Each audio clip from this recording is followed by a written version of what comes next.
Boa noite, queridos amigos. Para o nosso diálogo, conversando sobre o Espiritismo de hoje, eu queria trazer uma reflexão de uma personagem da Boa Nova que eu particularmente sou muito fã, que é a Maria de Magdala. E as reflexões são acerca da nossa consciência e do nosso sentimento de culpa, que muitas vezes a gente carrega conosco, e qual é o papel disso no nosso processo de cura das dores da nossa alma. Maria de Magdala viveu muito isso e nos ensinou muito sobre esses temas. Por isso que eu trago uma história dela, que está relatada no livro de Alcione Peixoto. Se eu não me engano, são Dores e Curas o nome do livro. Algo assim, desculpa, eu me esqueci a primeira parte do título. Nesse livro, conta um pouquinho da história de Maria de Magdala e também traz algumas reflexões frente à história dela. Para aqueles que não conhecem Maria de Magdala, ela era muito bonita, uma mulher muito bonita, tinha um temperamento muito forte, era decidida. Pensem nisso, gente, há 2000 anos atrás, né? Para aquela época, ela era uma mulher muito à frente do seu tempo. Ela era independente. Ela vivia numa casa muito luxuosa, muito grande. Ela possuía muito dinheiro, vivia em meio a luxos, sempre acompanhada de muitos homens, vinhos e prazeres. E no livro de Alcione Peixoto, então, relata assim: vivia assim sua vida entre luxos e prazeres, cercada de admiradores e festas e noites. Muitas noites. Mas sempre se deparava com o dia e seus questionamentos. O sol parece nos inquirir a respeito da validade da noite, assim como a luz nos revela as intensas rudezas que as trevas escondem. E o Evangelho de Jesus é como o sol nas nossas noites, né? O Evangelho de Jesus vem para revelar a realidade da nossa vida, o real motivo da gente estar aqui. O livro continua. Diariamente, Maria de Magdala enfrentava a luz do sol na própria consciência, a questioná-la quanto ao sentido de sua vida. Então, Maria de Magdala vivia imersa a esses prazeres, mas já se questionava todos os dias pela manhã se isso realmente era bom para ela. Será que esse realmente era o caminho? A consciência dela já apontava que não. E essa é a primeira reflexão de hoje. Todos nós podemos utilizar e devemos utilizar da nossa consciência no nosso processo de cura. Mas para a gente entender um pouquinho melhor, a gente tem que refletir o real objetivo da gente estar aqui. Não aqui escutando essa palestra hoje, aqui no planeta Terra. Por que a gente está aqui? Por que a gente encarnou na família que encarnamos, com as dificuldades, com as facilidades? Por quê? A gente encarnou aqui com um só objetivo. E esse objetivo não é para pagar os pecados, para pagar a dívida, não é para sofrer, não é nada disso. Estamos aqui unicamente para sermos felizes. Só para isso. Só que tem uma condição para a gente ser feliz. E essa condição é amar. E é aí que mora a dificuldade. Toda vez que a gente não segue a lei de Deus, a gente não ama. E, consequentemente, não somos felizes. Então, toda vez que nos afastamos da lei de Deus, que é uma lei de amor, consequentemente, somos infelizes. Lá na pergunta 621 do Livro dos Espíritos, está dito o seguinte: Kardec perguntou, para os espíritos: onde está escrita a lei de Deus, então? Se é ela que precisamos para ser felizes, para aprender a amar, onde é que está escrita essa lei de Deus? Porque muitas vezes no nosso dia a dia, assim como Maria de Magdala, somos cercados de prazeres, somos cercados da matéria, talvez não que nem ela, mas às vezes a rotina do nosso trabalho, que ele é muito importante, mas a rotina da vida em família, a rotina do dinheiro, a rotina do corpo físico, tudo isso é muito importante, mas muitas vezes nos perdemos nesse dia a dia material e nos esquecemos de olhar para dentro de nós, que é onde está escrita as leis de Deus. Tanto que Kardec pergunta e os espíritos então respondem: na consciência. Então é através da consciência que a gente vai saber e vai conseguir seguir a lei de Deus, que é a lei de amor, e seremos felizes. Emmanuel nos diz que a consciência é como uma bússola moral que orienta as nossas ações e decisões. E todo mundo, sem exceção, pode e deve consultar a consciência como essa bússola. Se a gente está na dúvida do que fazer, do que não fazer, como agir, como não agir, falar, não falar, serve para tudo, gente, para as coisas grandes e para as coisas pequeninas. Consultemos a nossa consciência. E mesmo quando a gente acha que a nossa consciência não está apontando nada, ela está. Lá no fundo, a nossa consciência sempre fala. Ela sempre fala mais alto. O problema é que às vezes a gente não ouve, a gente cala a nossa consciência. Porque nem sempre é o mais fácil a fazer. Nem sempre é o que a gente quer fazer. Mas a nossa consciência sempre aponta o melhor para nós. Então vamos consultar. Lembrar de consultar a nossa consciência como essa bússola moral que nos direciona para Jesus. E a história, então, de Maria de Magdala continua. A consciência dela já apontava que esse estilo de vida que ela vinha levando não era legal, ela não estava feliz. Ela sabia que faltava algo. E lá no Boa Nova de Humberto de Campos também relata a história, o encontro de Maria de Magdala com Jesus. Recomendo a leitura, é muito bonito. Maria fala que ela tinha tudo isso, mas ela não tinha amor. Ela não recebia o amor. E ela, consequentemente, não conseguia dar esse amor da forma como ela gostaria.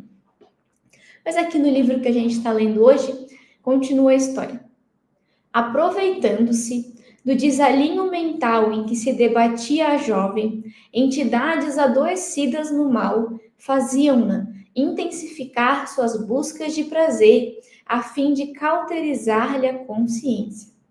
Dessa forma, evitariam que ingressasse num encontro mais íntimo consigo mesma, retardando sempre a tão desagradável quanto necessária autoanálise.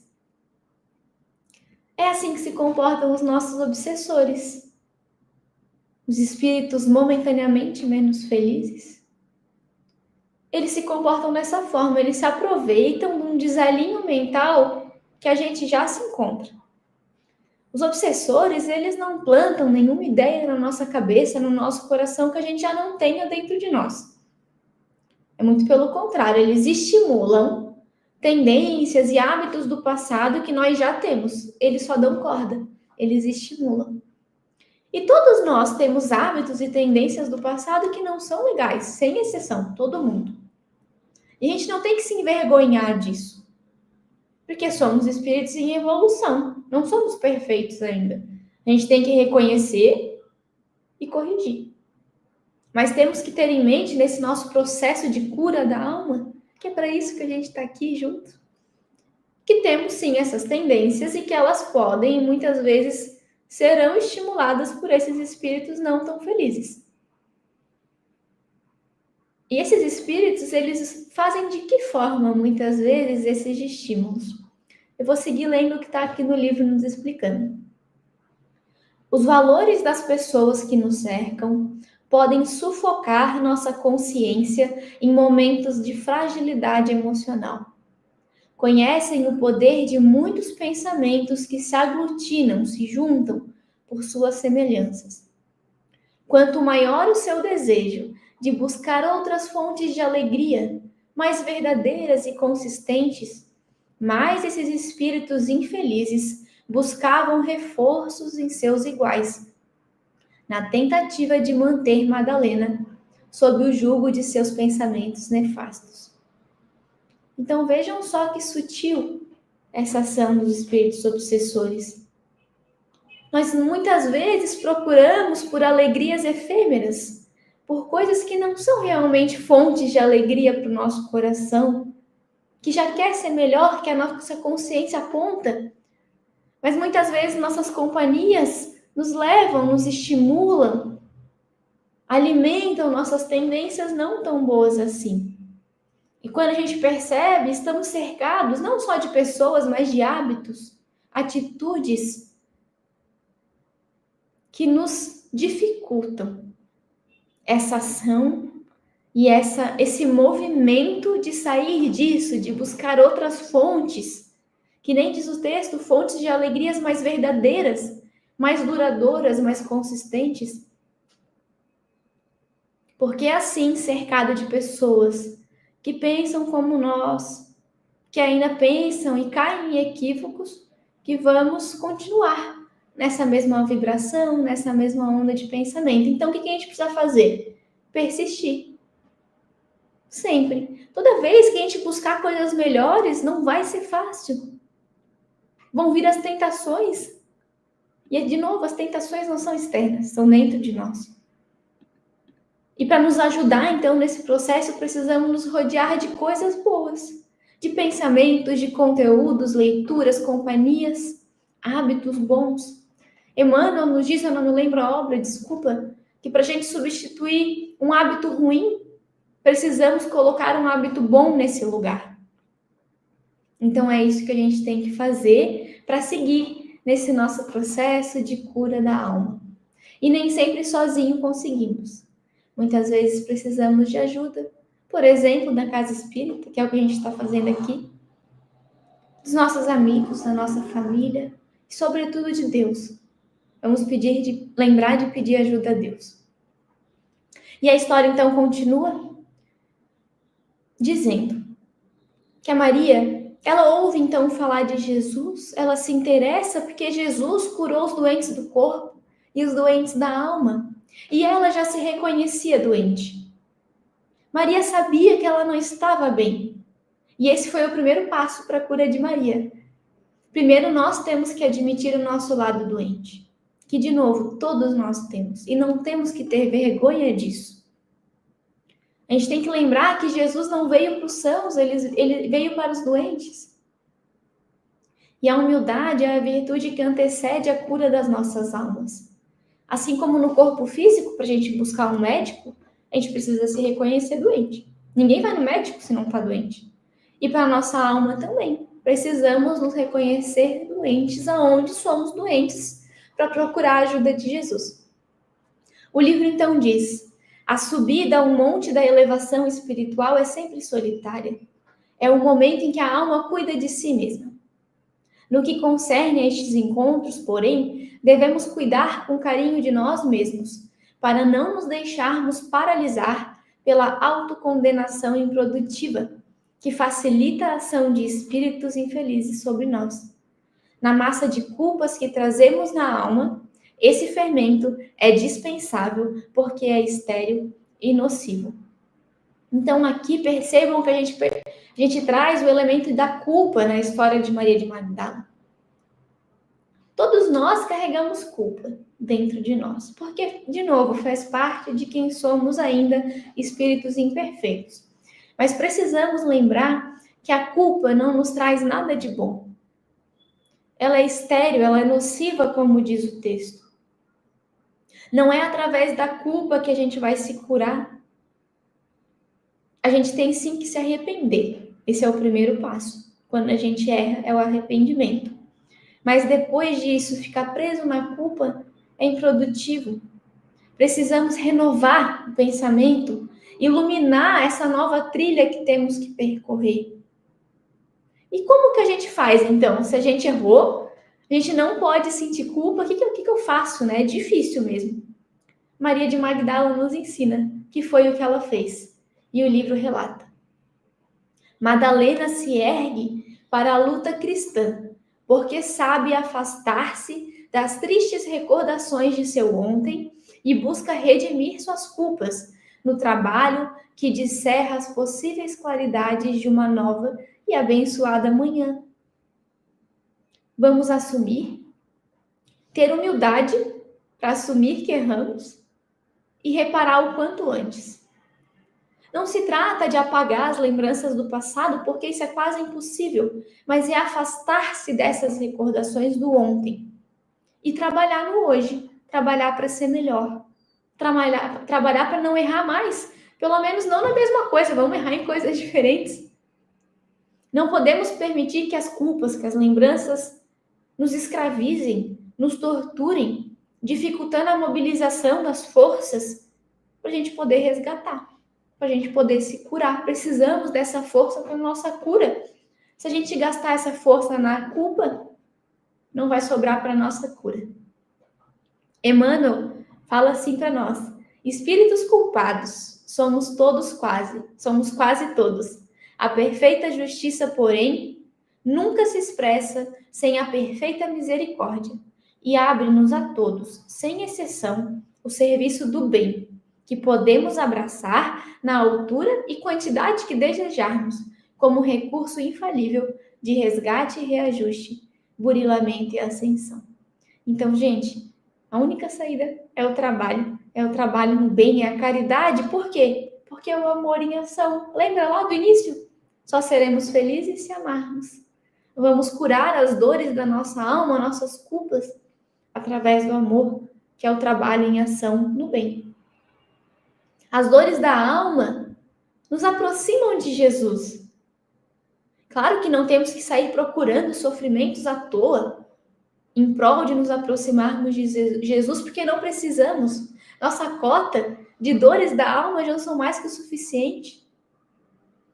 Maria de Magdala, então, segue o Mestre. Muda o roteiro da sua vida para todo sempre. Ela vivia condenada aos luxos, aos prazeres da terra, e ao primeiro contato com o Mestre, com a sua verdade, ela muda. Ela muda de direção, muda de rota e segue o Mestre, com todo o seu coração, para todo sempre. E o livro nos diz. E diz que a partir daí, ela se tornou seguidora do Cristo, em cujo trabalho colaborava como podia. Quantas dificuldades temos afastado de nós, graças à decisão de aproximar-nos de Jesus e de seu Evangelho. Abençoadas sejam todas as dores promotoras dessa difícil aproximação. Dores, males aparentes, decepções que nos conduziram a esse encontro, tantas vezes adiado por nossas consciências cauterizadas em tantos erros. As dores da alma nos aproximam de Jesus. Abençoadas sejam essas dores.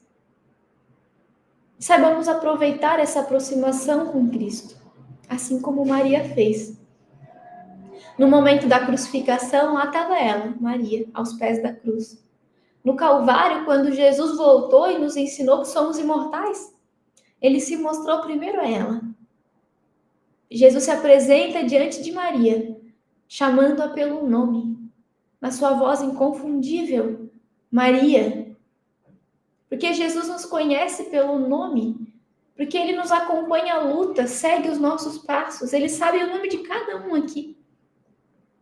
E Maria então responde, Raboni, que significa meu mestre. Só ela o chamou assim, porque ela fez dele o condutor da sua alma. E a conclusão, meus amigos, é que o caminho que nos leva a Jesus tem um único roteiro. E esse roteiro, ele passa obrigatoriamente pelo amor aos outros humanos.